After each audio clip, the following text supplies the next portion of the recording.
Hey,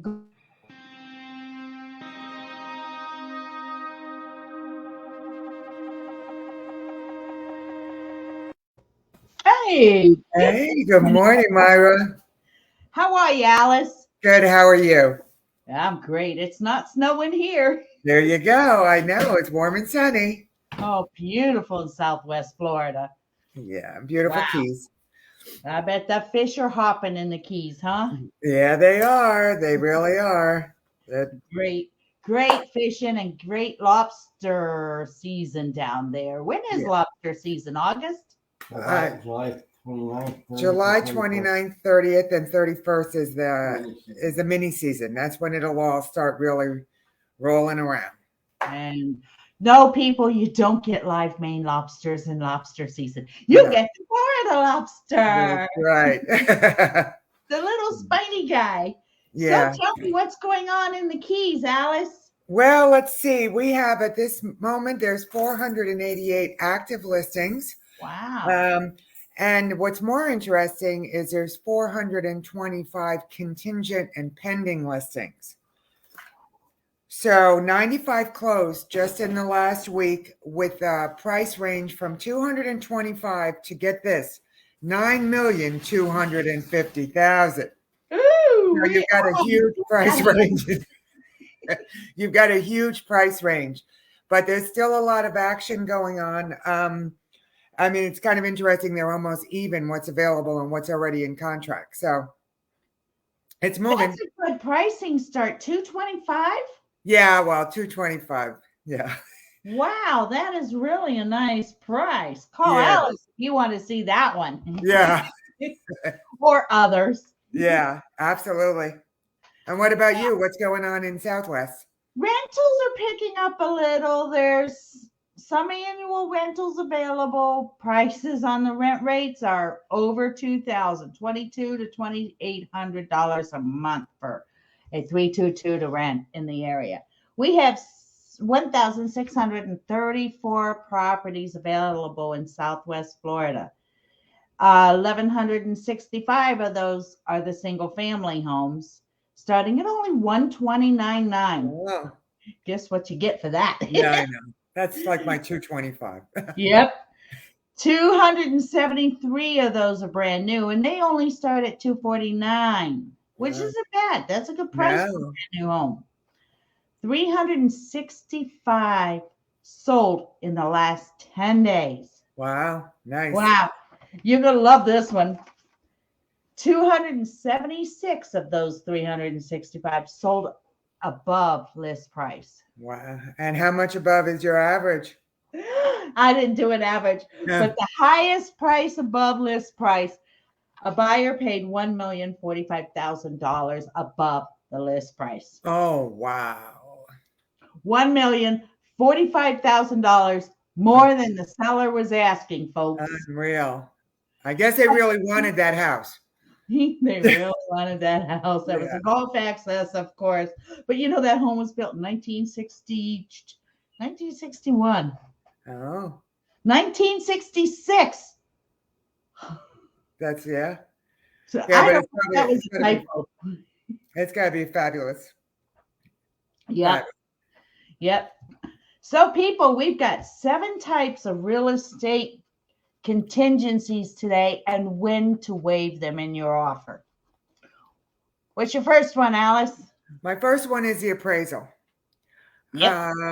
The appraisal is something that I believe if you have a mortgage, you're not going to be able to waive the appraisal. But what you do need to have in mind is have the money to bridge the gap in case the appraisal comes in lower than what you're trying to the bank is going to have enough collateral to get their money back in case you forfeit.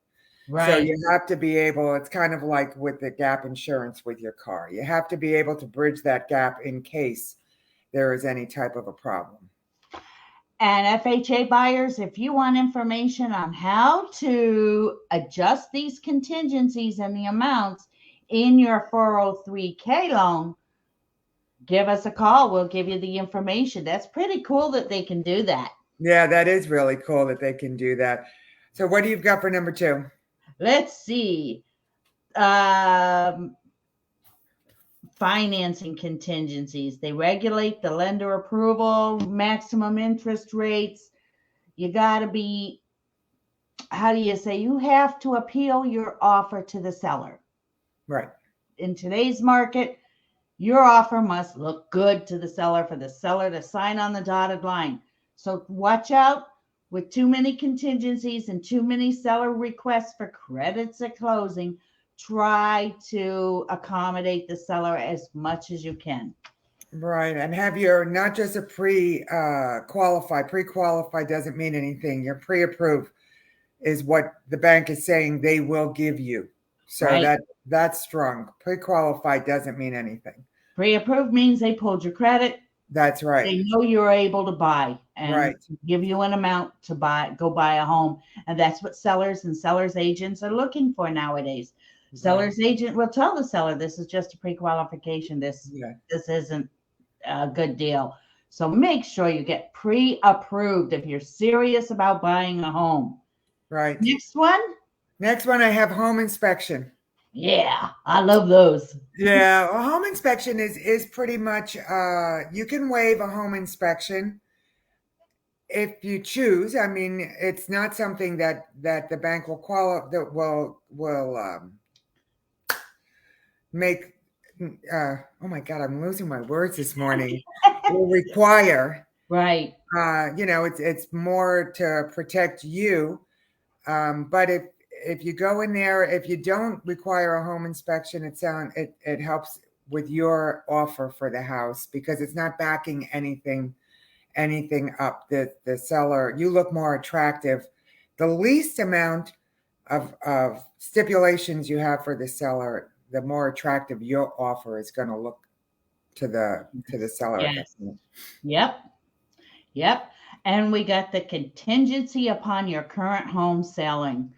People, if you don't know about a bridge loan, you better call one of us and ask us about a bridge loan. That's going to help clear out that contingency. Yeah. So that home sale one is really hard because what it means is I can buy your house when I sell my house.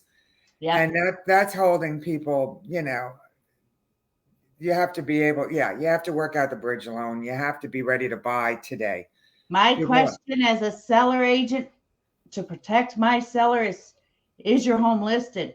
Yeah. What's the address? I check the values, and if the listing price is good with the value that I check, the CMAs, how long's it been listed? Mm-hmm. Do you have an offer on it? That kind of thing. What are you offering with the home? I make sure you're serious about selling your current home before I tell the seller if this contract is good. Right. And then we have the title search, which you can never, that's one you should never waive nope. Because what can happen is down the line, and this is not the same as title insurance. This is the actual title search, and it just means that it's a clean title and that somebody can't lay claim to the house later on at some point from years and years ago. It doesn't come up. You've got to know you've got a clean title. You need that title search in the state of Florida, and you need that title insurance in the state of Florida. There's just way too much title issues going on nowadays. Right. We have the home insurance contingency. That's a tough one. Home insurance is costly now, but the governor and the bigwigs are trying to fight the rates. Flood insurance is costly, but you need that if you're going to use a lender. Yeah, the only way to avoid home insurance is to pay cash, have no mortgage, because the lender is going to require the home insurance. Yep. And then the last one, which usually doesn't apply too much, that I have is the right to assign. And that just means that the contingency is that you've actually resold it before you bought it. I think that's the simplest way to explain it. You're offering this, you already have a separate buyer, and that right to assign contingency is not applicable for most. It's more of a wholesaler type of a deal. And it does not look good on the seller's end when they think there may be a delay in transferring that contract offer over to another buyer. So they don't want to release you, the first buyer, from any liability of honoring your contract offer, Right.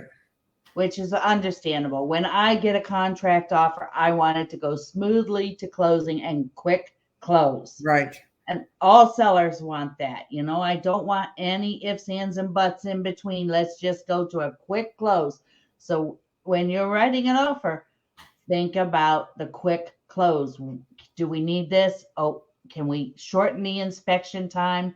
Okay. That kind of thing. Can I bring a little more cash to closing if the appraisal doesn't meet the Right. contract sale price? That kind of thing. That's true. And sometimes, like, this is not on the list, but what I did with my home that I live in now, I actually allowed the seller to have a much longer closing. And that made my offer more attractive. He used it as a rental through mini season, which is where they make their biggest money. And he didn't want to close till after mini season. He wanted to get that rent that was already picked up. So I was able to knock some of the price down because I accommodated him.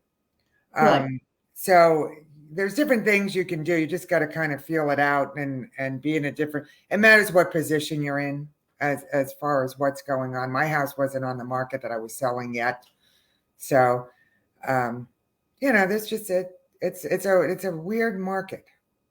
It is a crazy market, especially here in Southwest Florida. And here in the Keys. Yep.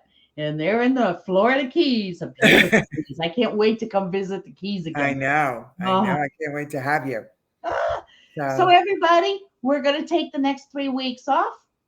I hope you miss us. Give us a comment below. Let us know what you're wondering about in the real estate market, and we'll make sure we answer your questions in our next live video. Right, Alice? Right, Myra. You got it. Okay. Bye, everybody. Bye, everybody.